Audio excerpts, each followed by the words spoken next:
మధ్యలో అరే భోజనం అంతా అయిపోయింది, పెరుగన్నంలో మానేస్తే ఎట్లాగా? కంప్లీట్ చేయాలి. అధ్యక్ష, జగన్మోహన్ రెడ్డి గారి హయాంలో కాంట్రాక్టర్స్ 43 మంది సూసైడ్ చేసుకున్నారు అధ్యక్ష. గౌరవ మంత్రివర్యుల ద్వారా ఆయన మేము పేమెంట్లు ఇస్తామని భరోసా ఇస్తే కొంతమంది సూసైడ్ చేసుకోకుండా ఉండేదానికి అవకాశం ఉంది అధ్యక్ష. అలాగే బెనిఫిషరీస్ కూడా మేము ఇస్తామని చెప్పిన తర్వాత, హామీ ఇచ్చిన తర్వాత వాళ్ళు కూడా సంతోషపడతారు అధ్యక్ష. ఇంకా కాంట్రాక్టర్స్ విషయం క్లోజ్ చేస్తున్నారు అధ్యక్ష. జీవో నెంబర్ 35, జీవో నెంబర్ 94, అట్లాగే municipal area allowances on labour, దానికి కొంతమందికి కన్సిడర్ చేయలేదు అధ్యక్ష. అట్లాగే ఎక్స్ట్రా ఐటమ్స్ కూడా పేమెంట్ ఇవ్వాల్సిన అవసరం ఉంది. అట్లాగే అధ్యక్ష, పనులన్నీ పెయింట్లన్నీ వేసిన తర్వాత జగన్మోహన్ రెడ్డి గారు ఆయన ఆదేశాల ప్రకారము ఆ లక్ష్మీదేవి గారు, ఆవిడ పేరు ఏదో ఉంది అధ్యక్ష, శ్రీలక్ష్మి గారు, ఆనాటి ఉన్న సెక్రటరీ గారు ఆదేశాలు ఇచ్చారు అధ్యక్ష. ఇచ్చేసి పెయింట్లు మార్చామన్నారు. వేసిన దానిపైన పెయింట్. ఇది ఎక్కడ న్యాయం ఉండే? ఇన్ రైటింగ్ ఇవ్వమంటే ఇప్పుడు బొత్స సత్యనారాయణ గారు అధ్యక్ష, గౌరవ కౌన్సిల్లో లీడర్ ఆఫ్ ద అపోజిషన్ అధ్యక్ష, వారు అప్పుడు మంత్రిగా ఉన్నారు అధ్యక్ష. ఏమన్నారు తెలుసా అధ్యక్ష? మేము చెప్పిందే జీవో. అరే మాట చెప్పిందే జీవో అన్నారు. కావాలంటే మీరు అడగండి అధ్యక్ష, కౌన్సిల్ అడగమండి మంత్రివర్యులు. పెయింట్లు ఏమన్నారు? పెయింట్లు వేస్తారు, మళ్ళీ రెండోసారి పెయింట్ అత్యంత దారుణమైన పని చేశారు అధ్యక్ష. కొన్ని దానికి డబ్బులు ఇచ్చారా? దానికి డబ్బులు ఇవ్వలేదు. అన్ని విధాలుగా నాశనం అయిపోయాం అధ్యక్ష. ఇంకా మిగిలిందల్లా ఇంకా మమ్మల్ని కూడా P4లో మమ్మల్ని బంగారు కుటుంబం కింద చేర్చేస్తే మంత్రివర్యులేమో అయిపోయింది అధ్యక్ష. మంత్రివర్యులేమో మార్గదర్శి కింద పెట్టండి అధ్యక్ష. నమస్కారం అండి. సార్ మీరు సజెషన్ ఇవ్వండి సార్, ఇది డిస్కషన్ పెట్టండి సార్. Okay sir. ఈ సందర్భంగా తమకు విజ్ఞప్తి ఏంటంటే, రాష్ట్రంలో కొన్ని ప్రధానమైన సమస్యలు ఉండిపోతున్నాయి సార్. చేనేత కార్మికులు కావచ్చు, రైతుల సమస్య కావచ్చు, చుట్టూ ఇళ్ల సమస్య, ప్రధానంగా జగనన్న కాలనీల పేరుతో చేసిన దగా మీద ప్రత్యేకించి డిబేట్ నడవాల్సిన అవసరం సార్. దానికి 4-5 ఇష్యూస్ స్టేట్కి సంబంధించిన చర్చించండి సార్. ఇక్కడ టిట్కో ఇళ్లకు సంబంధించి సుబ్బిపెళ్లి వెంకి చౌక అంట సార్. సుబ్బిపెళ్లి వెంకి చౌకలాగా జగన్మోహన్ రెడ్డి ప్రభుత్వం వచ్చి సాగుకొట్టేసిపోయింది. నేను అడుగుతున్నా మంత్రి గారిని, అక్కడ ఏదైనా టిట్కో ఇళ్ల దగ్గర కాలనీల్లో పాములు పెంచుకునే వాళ్ళకి అవకాశం ఇచ్చారా? నాగుపాములు లేదా తాజు పాములే కాకుండా పెద్ద పెద్ద కొండ నాగులకి ఏమైనా అనుమతి ఇచ్చారని అడుగుతా ఉన్నా.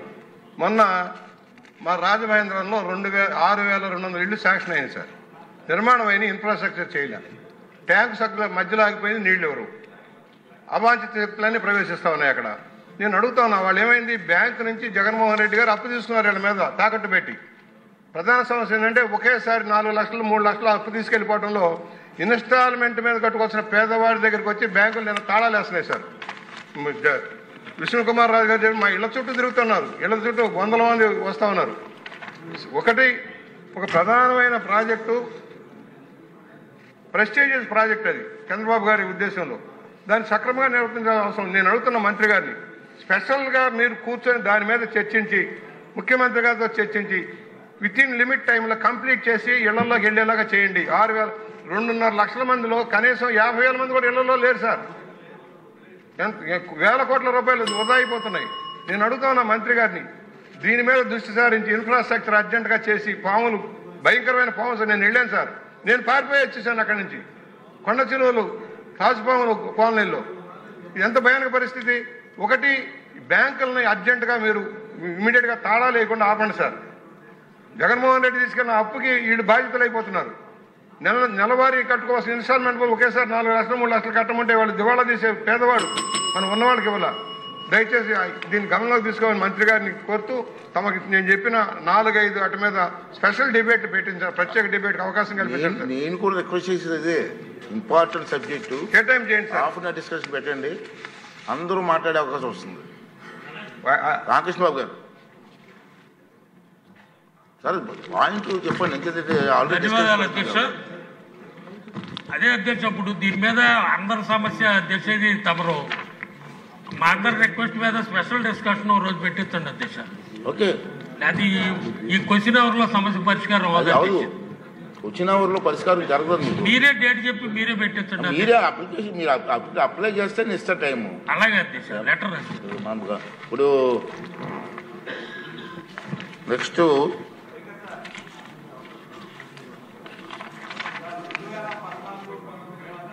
ఇది చాలా ప్రతిష్టాత్మకంగా తీసుకున్నారు అధ్యక్ష. కానీ గవర్నమెంట్ మారిన తర్వాత ఏదైతే 14-19 మధ్య ఉన్న లబ్ధిదారులందరినీ కూడా క్యాన్సిల్ చేసి వాళ్ళకు అనుకూలమైన వాళ్ళకి ఇచ్చారు అధ్యక్ష. ఏదైతే ఆ రోజు డబ్బులు కట్టారో ఆ డబ్బులు ఇంతవరకు ప్రభుత్వానికి జమ చేశారు, ఇంతవరకు తిరిగి ఇవ్వాల. ఒకటి. రెండోది, ఆ రోజు శాంక్షన్ అయిన ఇళ్ల మీద బ్యాంక్ లోన్స్ అని కొన్ని రైజ్ చేస్తే బ్యాంకులు ఇల్లు లేకపోయినా ఇల్లు శాంక్షన్ అయిన తర్వాత కూడా వాళ్ళ పేర్ల మీద ఇంట్రెస్ట్ రైజ్ అవుతా ఉంది. సార్ ఇవాళైనా సరే ఇప్పుడు నేను మంత్రి గారిని కోరేది ఏంటంటే అక్కడ చేయాల్సిన పనులు ఉన్నాయి. ఆ చేయాల్సిన పనుల్ని ప్రాధాన్యత క్రమంలో పూర్తి చేసి ఎప్పుడు లోపిస్తారో మంత్రి గారిని చెప్పమనండి. రెండు, ఈ లోపు ఏదైతే క్యాన్సిల్ అయిన ఇళ్ళు ఏవైతే ఉన్నాయో వాటికి సంబంధించిన డిపాజిట్లు ఆ రోజు ప్రభుత్వానికి జమ చేశారు అధ్యక్ష. అవి తిరిగి ఇవ్వాలి కదా. వాళ్ళకి 50,000 లక్ష రూపాయలు కట్టారు.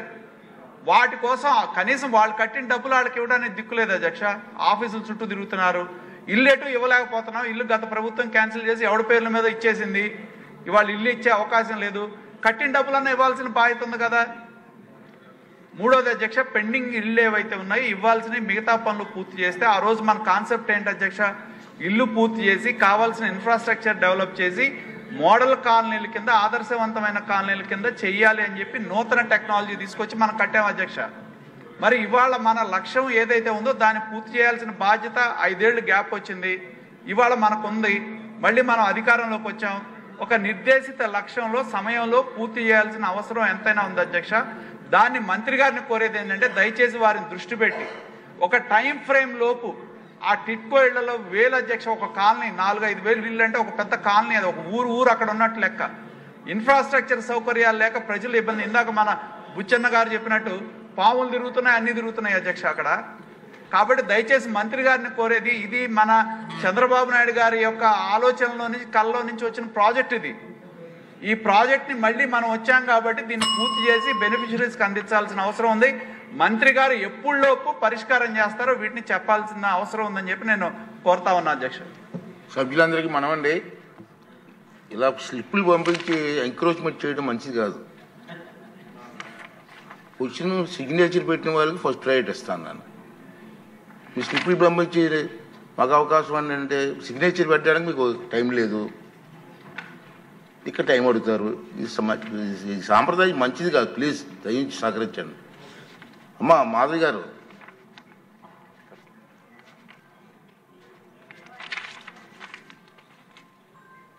అధ్యక్ష, ధన్యవాదాలు ఈ అవకాశం ఇచ్చినందుకు.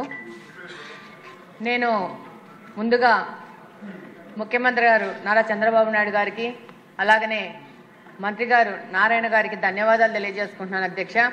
సభ్యులందరూ టిట్కో హౌసులు కావట్లేదని వాళ్ళ యొక్క ప్రజల యొక్క సమస్యలను తీసుకొని వస్తున్నారు. కానీ కడప నియోజకవర్గంలో మంత్రి గారి సహకారంతో, ముఖ్యమంత్రి గారి సహకారంతో దాదాపు 2 ఫేసెస్లో లక్ష్మీనగర్లో కానీ చల్మారెడ్డిపల్లెలో కానీ